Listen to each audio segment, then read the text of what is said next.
Queridos frikis de la economía y la bolsa, MSCI World o MSCI Hedge, ¿qué diferencias hay en cada uno de estos dos tipos de MSCI World?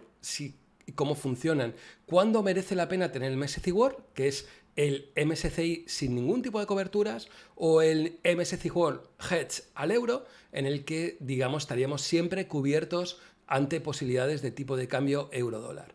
En este vídeo voy a intentar explicar un poquito las diferencias, cuándo merece la pena, cuándo no merece la pena, y al final del vídeo explicaré qué es lo que pienso desde el punto de vista de la relación euro-dólar, si es la correcta actualmente o no es, digamos, la correcta. Bueno, lo primero, aquí, digamos, habría sacado dos fondos de inversión, el MSCI World desde el punto de vista normalizado, ¿vale? Este sería el MSCI World teniendo en cuenta en dólares, ¿vale? Aquí lo tendríamos en cuenta, y luego, por otro lado, lo tendríamos en cuenta desde el punto de vista que habría pasado con euros. Fijaros, ¿no? Por un lado, tendríamos que el MSCI World, desde el punto de vista, si lo tenemos en cuenta en euros, habría caído un 10,82%, y si lo tenemos en cuenta en dólares, habría caído un 24,33%. ¿Por qué se produce esta diferencia? Esta diferencia se produce por la relación, sobre todo euro-dólar, que realmente ha sido muy desfavorable para el euro en esta, digamos, época. Esto sería aquella persona que, digamos, habría cogido y habría dicho: tengo el MSCI World, pero no hago ningún tipo de coberturas a cómo estaría el tipo de cambio en ese momento y a cuánto estaría en la actualidad, digamos, el tipo, digamos, de cambio, ¿no? ¿Qué es lo que podríamos, digamos, pensar, ¿no?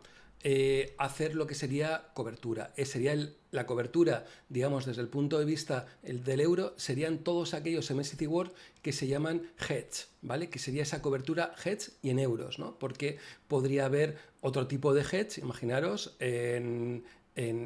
pues en dólares canadienses, etcétera, ¿no? Entonces, ¿qué es lo que he hecho? He ido, digamos, a Just ETF y he sacado, digamos, una lista o un listado de los diferentes ETFs que estarían cubiertos, ¿no? Lo he ordenado de mayor a menor y he cogido aquellos ETFs que tengan 5 años de datos, por lo menos, y lo he ordenado desde el punto de vista también de rentabilidades, o mirado las rentabilidades que pueden, digamos, tener, ¿no? Entonces, ¿qué es lo que, si os dais cuenta, tenemos, ¿no? Por un lado tendríamos sobre todo 3 que he tenido en cuenta como referencia. Fijaros que tampoco es que tengan una capitalización brutal, y fijaos sobre todo la diferencia entre el Lixor, que nos habría dado un 28% en estos 5 años, y por otro lado habríamos tenido el de eShares, que nos habría dado un 24,61%. Sí, alguno puede decir: ostras, y este 4% de rentabilidad se produce porque hay una comisión mayor en el caso del MSCI World de eShares que el del Lixor. Sí, es cierto, estamos hablando de un 0,25%, pero claro, un 0,25% por 5 años es un 1,25%, no es un 4%, ¿no? Entonces, ¿por qué se produce, digamos, estas diferencias, ¿no? Y yo creo que eso es lo que hay que tener en cuenta. Hay que pensar el tipo de cobertura influye el tipo de swaps que utilizan, etcétera, ¿no? Entonces, si nos fijamos, estaríamos hablando que habría una diferencia pues bastante potente en estos, digamos, 5 años, ¿no? Entonces, es algo que, digamos, tendríamos que tener en cuenta a la hora de tenerlo, ¿no?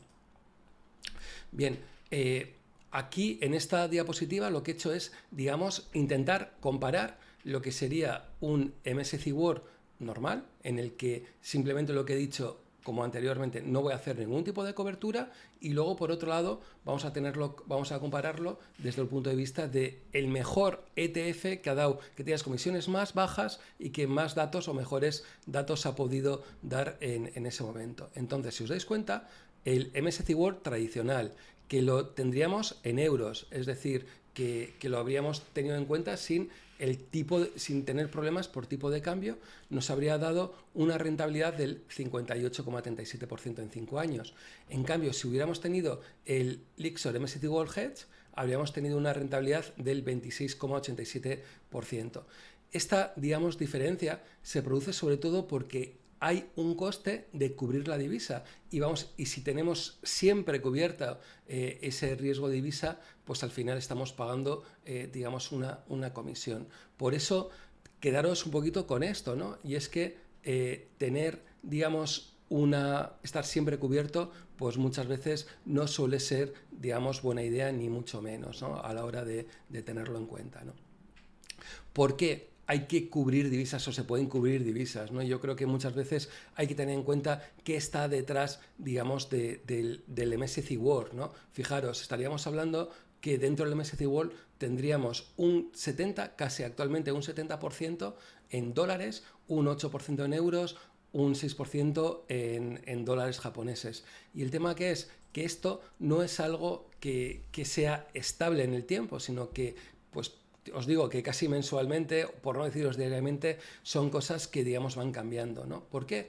Porque salen y entran nuevas acciones, porque estas acciones suben y bajan y porque el tipo de cambio influye, ¿no? Entonces, en este gráfico, por ejemplo, os he dejado cómo estarían, digamos, las ponderaciones, por ejemplo, en Estados Unidos. Fijaros, ¿no? Cómo han ido, por ejemplo, subiendo desde un 32,75% que estaba en el año 87 hasta el 47,45% que estaba en el 2012, por no hablar del casi 70% que estaríamos hablando actualmente que estaría cotizando, ¿no? Por otro lado, por ejemplo, tendríamos el tema de Japón, que ha ido al revés, ¿no? ¿Cómo nos encontramos? Que en el año 87 representaba casi un 40%, al 7,50% que representa en el 2012 y hoy por hoy pues, representaría unas cantidades, digamos, parecidas, ¿no? Entonces, sobre todo, tener en cuenta que son cosas que cambian. Lo que antes comentaba, las acciones también cambian. Fijaros, hoy por hoy Apple representaría casi el 5%, el 5,25% de la ponderación. En cambio, fijaros, en el año 2011, Exxon era la empresa con mayor capitalización y representaba tan solo el 1,57%, ¿no? Entonces ya no solo estaríamos hablando de que el euro dólar cambia, sino que las acciones cambian y las ponderaciones cambian, ¿no? Es algo pues bastante, parece bastante complicado, ¿no? Entonces, ¿qué podemos hacer ante un posible riesgo, digamos, de divisa, ¿no? Lo primero que podemos hacer es no hacer nada. Y es algo que puede parecer un poquito extraño, pero que os digo que sinceramente es una de las opciones que ¿por qué no tiene por qué ser, que no sería ni mucho menos malísima, ¿no? Al final, lo que antes miramos al principio del vídeo, no hacer nada, podemos tener ese riesgo, pero también nos ahorramos las ciertas coberturas que a veces, si lo veremos a lo largo del vídeo, pueden ser realmente caras. ¿Qué podemos hacer también? Pues ir a vender nuestro MSCI World y entrar en un MSCI World Hedge cubierto y de esta manera, pues en ese momento determinado que creemos que hay un cierto riesgo divisa, pues podríamos cubrirlo, ¿no? Y otra de las opciones que podemos hacer es tener varios ETFs, es decir, quitamos nuestro MSCI World, lo vendemos y compramos otros 4 ETFs que intenten mirar a diferentes países. Y, por ejemplo, pensamos que Estados Unidos está muy sobrevalorado y está sobrevalorado desde varios puntos de vista, desde las empresas o la relación euro-dólar, pues simplemente podríamos comprar un ETF que represente a la economía dólar y, por ejemplo, decir que como máximo sea el 45% y compraríamos el 45% y haríamos el resto con otras divisas, ¿no? O último, lo que podemos hacer es hacer una cobertura de divisas, ¿no? Y esta cobertura de divisas, o bien podríamos hacerlo de diferentes modos, ¿no? Pero bueno, la idea es intentar explicarlo los diferentes modos que podríamos tenerlo, ¿no? Cubrir la divisa, yo creo que es el punto que muchas veces se nos olvida, va a tener un coste y este coste suele ser, digamos, importante. Entonces, habría que hacerlo únicamente en el punto en el que digamos, leches, está claramente infravalorado o sobrevalorado una divisa. Si, por ejemplo, imaginaros que estaríamos pensando que el euro dólar, el tipo medio es el 1,20, pues podría merecer la posibilidad de cubrirnos pues a un 0,95, un 0,97, 0,90, pero no otro modo. Y en cambio al revés, ¿no? Si de repente volviéramos a tener una relación euro-dólar de 1,50, pues también sería un punto para poder hacerlo, ¿no? La forma más fácil, la forma más normal es ir a un fondo hedge, ¿vale? En euros, directamente. No habría que hacer muchas más cosas. Sería lo normal para el 80 o 90% de la gente, ¿no? Pero también habría otras posibilidades. Podríamos hacer una cobertura desde el punto de vista de Forex, en el que digamos, nos cobrarían una pequeña comisión, que muchas veces serían unos pips, que sería realmente poco, pero sí que nos podrían cobrar unas comisiones más o menos potentes desde el punto de vista de riesgo de tipo de cambio o por tipo de interés, que yo creo que sería la más clara. O otra posibilidad podría ser que utilizáramos futuros, mercado organizado, etcétera, como posibilidades a la hora de, digamos, de entrar, ¿no? Ejemplo de una cobertura MSCI World. Vamos a hacer un ejemplo en el que, por ejemplo, que pensamos que el tipo de cambio, el real sería este 1,20, por ejemplo. Actualmente estamos a un 0,95 y puede merecer la pena hacer esa cobertura. Vamos a hacerlo con 1 millón de euros. ¿Por qué? Porque hay un coste y ese coste en futuros hace falta que tengamos pues unas cantidades más o menos potentes. ¿Qué es lo que también nos damos cuenta? Que actualmente el dólar representa el 70%. Entonces lo normal que es que cubriéramos pues 700.000 euros sobre el millón de euros. Que sí, que alguno podría decir, ostras, podemos cubrir también en yen japoneses, podemos cubrir también en libras. Sí, pero tampoco yo creo que sería algo tan importante. Realmente nuestro problema es que el 70% del MSCI World hoy por hoy estaría en dólares y tenemos un poquito de miedo de que el dólar podría, digamos, bajar, ¿no? Bien, ¿qué es lo que aquí os he sacado, ¿no? Y vamos a ponerlo, sobre todo, tener en cuenta el prior settle, ¿vale? En vez de el último, ¿no? ¿Por qué? Porque en el prior settle realmente es cuando se calcula del día anterior, digamos, los tipos de cambio reales, ¿no?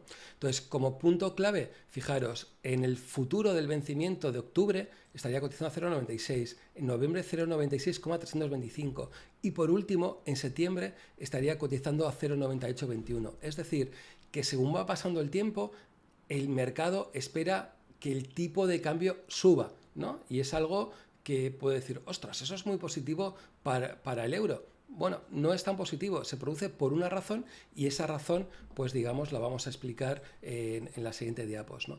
¿Por qué se produce esto, ¿no? Yo creo que es el gran punto, ¿no? Pues vamos a hacer una suposición. Como buen economista siempre diréis, ¿se supone que? Pues bueno, pues eso, ¿no? Supone pues que dos economías, una no estaría pagando el 2% y otra paga el 4% anual. Si os dais cuenta, si tuviéramos que no habría tipo de cambio, bien, lo normal es que la mayor parte de la gente cogiera y dijera, pues prefiero que me paguen un 4% a que me paguen un 2%, ¿no? Entonces, ¿qué es lo que pasa? Que el tipo de cambio funciona como, en cierta manera, amortiguador de todo esto, ¿no? Vale, la gente va a coger el 4%, pero también eso influye en el tipo de cambio. Si os dais cuenta, lo que haría es que ya no estaría tan claro si en vez de estar a 0,96 fuera a 0,98. Habría que hacer más cálculos. Dices, ostras, por un lado recibo un 2%, pero a su vez consigo una rentabilidad por tipo de cambio. En cambio, el que está en el 4%, pues simplemente recibiría, digamos, esa diferencial, ¿no? esa diferencia de rentabilidad. Si os dais cuenta, la divisa sirve un poquito en contrapunto por los tipos de interés que estarían pagando en cada una, digamos, de las economías, o por lo menos de las economías, digamos, potentes, ¿no? Entonces, si os dais cuenta, ¿qué es lo que he hecho? He cogido un tipo de cambio y he hecho el cálculo, ¿no? Fijaros, estaríamos hablando que a un año se pagaría 0,98585 y actualmente para el de diciembre, más o menos he calculado diciembre contra diciembre para que sea un año, digamos, completo, se pagaría 0,96570. Si nos damos cuenta, esto más o menos es alrededor de un 2% de tipo de cambio, que a su vez estaríamos hablando que es más o menos el diferencial que tenemos de un 3% que nos estaría dando el cambio, digamos, de tipo de interés en Estados Unidos respecto al tipo de interés que nos estaría dando en Estados Unidos.